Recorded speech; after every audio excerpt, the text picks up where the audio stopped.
Ողջույն սիրելի հեռուստադիտող, այսօրվա մեր հյուրը Նարա Նիազյանն է, Զյան բրենդի հիմնադիրը, ինքնատիպության և ստեղծագործության արվեստի վառ ներկայացուցիչ, բարի գալուստ առաքելությամբ կին, բարև ձեզ։ Բարև ձեզ։ Շնորհակալ եմ, որ հյուրընկալել եք և առաջին հարցը, որը ձեզ ուզում եմ ուղղել։ Ով է Նարա Զյանը։ Ես ևս շնորհակալ եմ հրավերի համար, Իզաբելլա ջան, շատ հաճելի է գտնվել ձեր տաղավարում եւ լինել հաղորդման հյուր իհարկե։ Նարա Զյանը մի կին է եւ առաջին անգամ եմ արտահայտվում որպես կին ինքս իմ մասին, ով պատանեկության տարիներից ստեղծել է իր համար մի վառ աշխարհ եւ գնացել այդ աշխարհի եւ գույների հետևից։ Իհարկե տարիների ընթացքում եղել են շատ կասկածներ, շատ խոչընդոտներ, շատ հարցեր այդ ճանապարհին, քանի որ իմ ստեղծած, իմ երևակայական աշխարհն ու իրական ռեալ կյանքը իրարից քիչ թե շատ տարբերվում են եւ այդ ընթացքում իհարկե եղել են շատ կասկածներ, բայց փորձել եմ հաղթահարել եւ շարունակել փնտրել այդ գեղեցիկը, որը կլցնի իմ կյանքը։ Ասացիք, որ շատ տարբեր է եղել ձեր պատկերացումը կյանքի նկատմամբ, ինչից հետո այդ եզրահանգմանը եկաք։ Չգիտեմ, գուցե այն ժամանակ դա հասկացա, որ զգացի, որ ես ապրում էի, չգիտեմ, Հայաստանի մի հատ փոքրիկ, շատ գողտրիկ անկյունում, որը թվում էր, թե շատ հեռու է մեծ ցիվիլիզացիայից, որտեղ եւ գտնվում էր այդ շատ գեղեցիկը, լուսավորը, վառ գունապնակը։ Կարծում եմ այդտեղից է գալիս։ Դա կարող է լինել 4-5 տարեկանում, ասում են, չէ, երեխաների մոտ լինում է մի տարիք, երբ վառ տպավորությունների ինչ-որ զոնա է ստեղծվում, տարածք է ստեղծում են իրենք ու սկսում են գնալ դրա հետևից, կարծում եմ դրա մասին է խոսքը։ Իսկ երբ հասկացաք, որ գույները ձեզ հետաքրքիր են, որ տարիքում։ Դա ավելի մանկապատանեկան, կարծում եմ, տարիքում, 11-12 տարեկան, կարծում եմ այդպես, երբ ծնողներս ստեղծեցին փոքրիկ ծաղկանոց մեր բնակարանին կից, որտեղ ես աճեցնում էի ծաղիկներ, երբ սկսեցին նրանք ծաղկել տարբեր գույներով, իմ համար իսկապես ես հետևում էի եւ այդ իրենց ծաղկման ամբողջ ընթացքին էի հետևում եւ այդ ընթացքում էլ հենց ընկալումը այդ գույների իմ մոտ ինձ թվում է շատ ավելի վառ ու շատ ավելի սկսեց զարգանալ։ Ձեր կարծիքով ո՞րն է կնոջ առաքելությունը։ Չգիտեմ, իմ պատկերացմամբ կնոջ առաքելությունը, որպեսզի շուրջը լինի կարգ ու կանոն, բոլորը լինեն լավ, բոլորը լինեն սուպեր կոմֆորտի մեջ, հետո նոր միայն դու։ Դա իրականում դրա մեջ շատ տխուր նոտաներ կան, ես կարծում եմ, որովհետև ինքս այդպիսին եմ։ Երբ արտաքնապես նայում են կամ տեսնում ենք, չէ, խնամվածքին, թվում է, թե ամբողջ օրը իրենով է զբաղվում, բայց կարող եմ վստահեցնել, որ դա այդպես չէ։ Ամենավերջին պահին եմ ես ինքս կենտրոնանում իմ վրա, որովհետև մինչ այդ իմ համար շատ կարևոր է իմ ընտանիքի անդամները, բալիկը, չգիտեմ, անգամ մտովի հարազատները, եթե ինչ-որ մեկը ունի ինչ-որ խնդիրներ, մտահոգություններ, փորձում ես անգամ այդ սիգնալները ուղարկել եւ հասկանալ, արդյոք ամեն ինչ նորմալ է եւ միայն հետո դու սենց շունչ ես քաշում ու սկսում ես արդեն քեզ համար ժամանակ ես գտնում քեզ համար ու կենտրոնանում ես ինքդ քո վրա։ Ասացիք, որ առաջին տեղում ընտանիքը, հարազատները, հետո նոր դուք, բայց 21-րդ դարի կանայք հիմա բոլոր կանանց հորդորում են, որ առաջնային սիրեն իրենց, հետո նոր մնացածը։ Այդ հարցի շուրջ ինչպես եք մտածում։ Այո, մենք պրոպագանդայի զոհ ենք, դա ինչ որ ստեղծած շինծու ինձ թվում է ասույթ է, որովհետև այդպես չի։ Կինը արդեն իր էությամբ հոգատարությունը, չգիտեմ, ծննդաբերությունը պատահական չի, որ կնոջն է վստահված վերջ։ Դրանով արդեն ամեն ինչ ասված է, որ դու պետքա հոգ տանես, չգիտեմ, քո ձագուկի, քո շրջապատի, ինչու է ասում, իմ ծաղիկների փոքր էի, բայց ես ամեն մի տերևի, թերթիկի բացվելը նայում էի ու դրանով ապրում էի, որովհետև ինձ թվում էր իմ հետ խոսում են, չգիտեմ, հանկարծ եթե ուշ ջրեիր, վայ կարողա ուշացրեցի, նեղացան նրանք, հա, ես երեխա էի, բայց իմ մեջ արդեն ապրում էր կինը, ու ես նոր երբ հետ հայացք եմ գցում, նոր եմ հասկանում, թե ինչու է այդպես անում։ Իսկ այդ սկզբունքին դուք ինքներդ հասել եք, թե օրինակ մոր խորհուրդն է եղել ձեզ։ Չէ, կամ ես ինքս եմ հասել, որովհետև դա էլ է կարծում եմ տարիքային, որովհետև ծնողները, ինչպես հիմա ես եմ իմ բալիկին խորհուրդներ տալիս, ինքը դա չի ընկալում այնպես, ինչպես որ պետք է զգա, որովհետև ընկալելը, լսելը, հասկանալը այլ է, իսկ երբ որ դու դա զգում ես, այսպես ասած, քո մաշկի վրա, քո հոգու մեջ, դա լրիվ այլ զգացողություն է։ Ինչի համար եք ամենաշատը շնորհակալ Աստծուն։ Գիտեք, ուզում եմ, որ միշտ շնորհակալ լինեմ, որովհետև որևիցե ինչ-որ քայլ կամ ձեր կյանքում դրվագ, որ այդ օրվանից հետո էլ ավելի շնորհակալ եք։ Փորձում եմ ամեն օր, փորձում եմ։ Ինչու եմ ասում ուզում եմ, ինչու եմ ասում փորձում եմ, որովհետև երբեմն մենք ճիշտ չենք ընկալում այդ հարաբերությունները, մեր հարաբերությունները Աստծո հետ եւ կյանքի տրվող խնդիրները, հարցերը երբեմն մեզ ստիպում են հեռանալ եւ անգամ խռովել, ինչ-որ խռոված քայլերի դիմել եւ դա է պատճառը, որ իսկապես ուզում եմ, որ ամեն օր լինեմ շնորհակալ։ Ճիշտ հասկացա, որ եղել են օրեր, որ խռոված եք եղել Աստծուց, իսկ ինչպես եք հաղթահարել այդ օրերը։ Օրինակ, եթե հենց հիմա մեզ նայում է մի կին, ով ձեր հոգեվիճակը ունի, ինչ խորհուրդ կտաք այդ կնոջը։ Շատ հարցեր տալ իրավիճակի մասին, որովհետև երբեմն մենք իրականությունը կամ կատարվող իրադարձությունները ընկալում ենք շատ սուր եւ կատեգորիկ, այսինքն այնպես է ինչպես կա եւ վախենում ենք մեր հարցեր տալ։ Երբ որ շատ հարցեր ենք տալիս եւ այդ իրավիճակի մեջ հարցերը ինքներս մեզ, այդ ժամանակ արդեն գալիս է այդ հարցեր տալու եւ պատասխաններ ստանալու ընթացքում արդեն մոտենում ես խղճին, քո Աստծուն, ու այդ ժամանակ արդեն գալիս է հաշտությունը։ Ի վերջո մենք միշտ հաշտվում ենք եւ էական չի թե ինչ իրավիճակ է։ Իսկ բարակայում ավելի շատ չեք հաշտվում ինքներդ ձեզ հետ, հետո նոր Աստծո։ Այո, դրա մասին եմ խոսում, երբ որ այդ հարցերը մենք հնչեցնում ենք ինքներս մեզ, գալիս է մի պահ, որ դու արդեն հաշտ ես լինում եւ նաեւ համերաշխ ես լինում ստացվող պատասխանների հետ։ Ըստ ձեզ կինը ծնվում է ուժեղ, թե ընթացքում դառնում է։ Ուժեղ կին ասույթը իրականում ինձ վախեցնում է, որովհետև կուզեի, որ կինը շատ լիներ ավելի պաշտպանված։ Պաշտպանված ոչ թե որ ինչ-որ վախերից, այլ օրինակ պաշտպանված, պարուրված, այսպես ասած, սիրով, հոգատարությամբ։ Այսինքն դա այնքան շատ լինի, որ դու չմտածես պաշտպանվելու,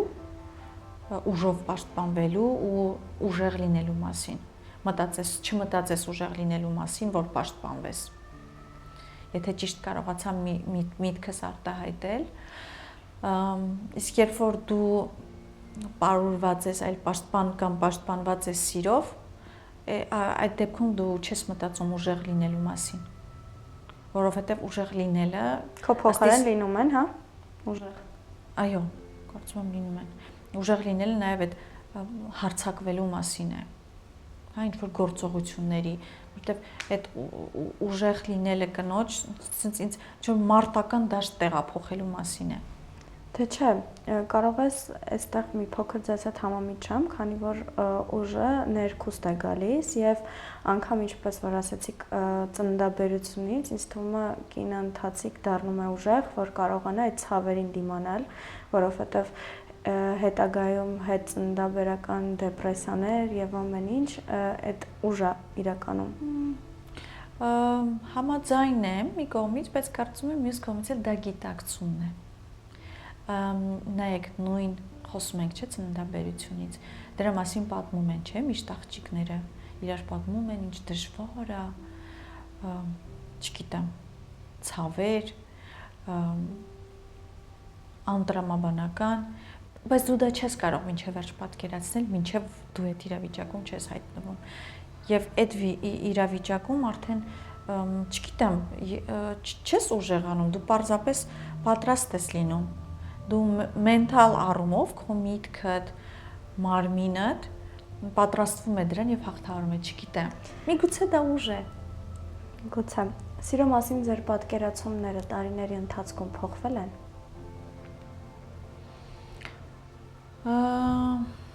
Ոչ, ես քանի որ խոսում եմ ինքս իմ անունից, իմ կողմից չի փոխվել։ Դա պետք է լինի անբռնազբոս եւ ինքնահոսի։ Պայմանական ոչինչ չեմ սիրում։ Անգամ սովորական սոցիալական կյանքում չեմ սիրում։ Ինձ դա կոմֆորտ զոնայից հանում է։ Այն ինչը երբ պետք է դու անընդհատ հաշվետու լինես արածդ քայլերի համար, արածդ սիրո համար, հա, թե ինչպես դիմացինը կընդունի, կընկալի, ինչ պատասխան պիտի տա, դա իմ մասին չի, դա ինձ ցավեցնում է։ Ինչի է ցավեցնում, որովհետև հաճախ նման քայլերի ենք դիմում։ Իսկ ձեզ ցավեցրել են։ Երբ դու սկսում ես մտածել դրա մասին, որ քո սիրելու այս ձևը կարող է դուրս չգալ դիմացինին, դա արդեն ցավեցնում է։ Իսկ ինչպես եք դուրս եկել նմանատիպ հարաբերություններից։ Ապրում եմ նման հարաբերությունների մեջ։ Հասկացա։ Որը այն գինը, որ վճարել եք այսօրվա ձեր հասած դիրքի համար։ Այն ժամանակը, այն աշխատանքը, այն սերը, այն ձիրքը, որը ներդրել եմ դրա մեջ, որովհետև աշխատանքը կամ երազանքին հասնելու այդ ճանապարհը մեզնից խլում է ուղղակի ապրելու, չգիտեմ, ազատությունը, այն ժամանակը, որը որ կարող է լինել անբռնազբոս։ Որ խորհուրդը կփոխեր ձեր կյանքը, եթե ավելի շուտ լիներ։ Լսել մեծերի խոսքը։ Ես հիմա ինքս հասկանում եմ, որ իմ երեխան չի կարող ընկալել իմ ասածները, բայց ես գիտեմ, որ այս իրավիճակում ես ճիշտ եմ։ Միանշանակ կգա այն պահը, երբ որ ինքը կապրի այդ իրականության մեջ եւ կհասկանա, որ ես ճիշտ եի, բայց ինքը չի կարող հիմա ընկալել, ինչպես որ ես չեմ ընկալել եւ շատ հարցերում ես զգում եմ, որն է ճիշտը, որ ճիշտ է եղել իմ ծնողը, ճիշտ է եղել այն մեծը, որը փորձել է ինձ հասկացնել իրավիճակի լրջությունը կամ ինչպիսին լինելը։ Ինչ երազանքներ ունեք։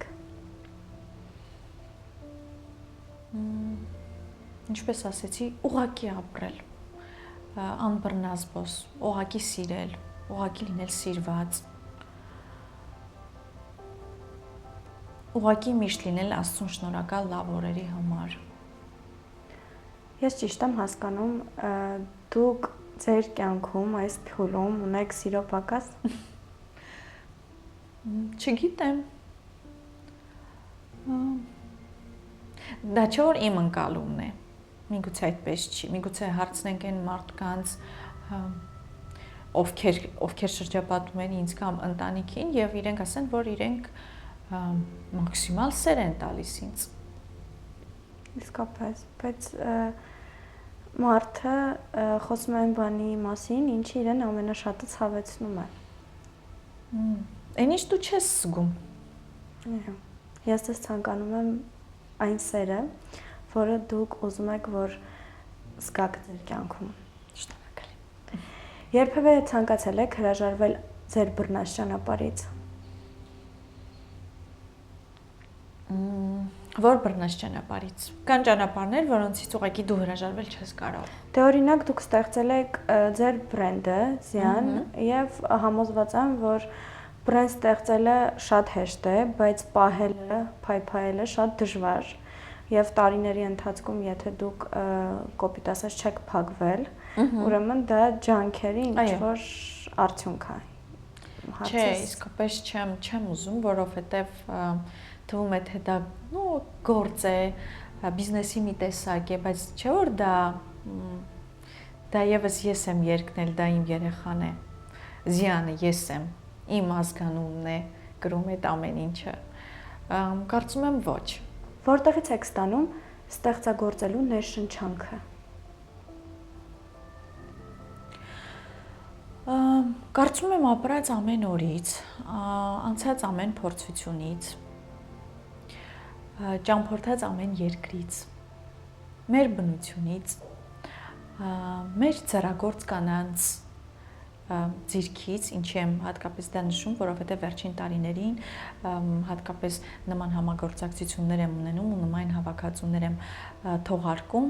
որտեղ շատ ուշադրություն եմ դարձնում ձեռագործ աշխատանքներին, մեր բնության գույներին, մեր եղանակին, 4 եղանակները, որ կա մեր երկրում, ունենում ենք մենք տարվա ընթացքում, դա այն ամենահիասքանչն է, որը կարող է լինել մարդու հետ, որովհետև նկատի ունենանք, եթե երկրագնդի մյուս կողմում մարդիկ չունեն, այսպես ասած, տարվա շատ մեծ հատվածը ձմեռ է կամ միայն ամառ է, կարծում եմ մեր տարածաշրջանը եւ բնությունը այդ առումով առատ է ու հիասքանչ, տարվա 4 եղանակները մեկը մյուսից գեղեցիկ, գունավոր, լիքը, բուրումնավետ, որը որ հենց ներշնչանքի աղբյուր է։ Ասացիք ձեռագործ աշխատանքներ եք հիմնականում ներկայացնում, ըստ ձեզ գնահատելի են։ Այո։ Գնահատելի են ստատիստիկայով որ նայում եք, ավելի գնահատելի են։ Ավելի գնահատելի են, բայց ոչ այստեղ։ Մենք ավելի շատ բոլոր դեպքերում պետք է նկատի ունենանք, որ ստեղծագործող ազգ ենք, ոչ սպառող։ Մենք ունենք ուղղակի սպառման խնդիր մի քիչ։ Իսկ այդ դեպքերում, օրինակ, շատ կարևոր է սպառումը։ Ինչ է կանում, որ չհուսա։ Օգնության են գալիս նորաձևության շաբաթները, օգնության են գալիս տարբեր փառատոները, տարբեր երկրներում հավաքածուները ներկայացնելը շատ են օգնում, որովհետև ունենք նաև հայրենակիցներ, որոնք ապրում են աշխարհի տարբեր երկրներում, մշակութային կենտրոններում, որտեղից հաճախակի ստանում ենք հրավերներ եւ մեծագույն հաճույքով եւ սիրով ներկայացնում ենք մեր ստեղծագործությունները եւ շատ հաճախակի վաճառքի է դրվում այդ ցուցադրություններից, պատվերներ են գրանցվում։ Կարծում եմ այդ մշակութային երկխոսություններն ու կոմունիկացիաները մեզ շատ օգնում են այդ հարցում։ Ու չենք վհատվում, շարունակում ենք ստեղծագործել։ Կարևորը որ չեք վհատվում։ Այո։ Շնորհակալություն, հարցերը այսքանն էին։ Մենք ունենք նաև բլից հարցում, որը ես արագ կընթերցեմ, դուք մեկ բառով ուղղակի պատասխանեք։ Սիրով։ Ինքնարետ ձեզ ինչ երևույթի հետ եք ասոցացնում։ Արևի հետ։ Ինչու՞։ Արևի, որը միշտ չի ջերմացնում։ Հասկացա ձեզ։ Մեկ օրով որ պատմական հերոսուհու կերպարով կուզենայիք լինել։ Կամ հերոսի։ Ոյ, չգիտեմ ինչու Դոն Կիխոտին հիշեցի։ Ձեր կյանքի կարգախոսը։ Ապրել կյանքը։ Ես սիրում եմ կյանքը, որովհետև երբեմն հարցեր եմ ունենում, չեմ կարող միանշանակ ասել։ Շատ անկեղծ զրույց ունեցանք միասին, ես համոզված եմ, որ հեռուստադիտողը նույնպես կզգա ձեր անկեղծությունը։ Ձեզ ցանկանում եմ այն սերը, որը ինքներդ ձեզ համար ցանկանում եք, որը կցանկանաք ձեր հանդեպ տածեն, իսկ մենք կհանդիպենք մեկ շաբաթից։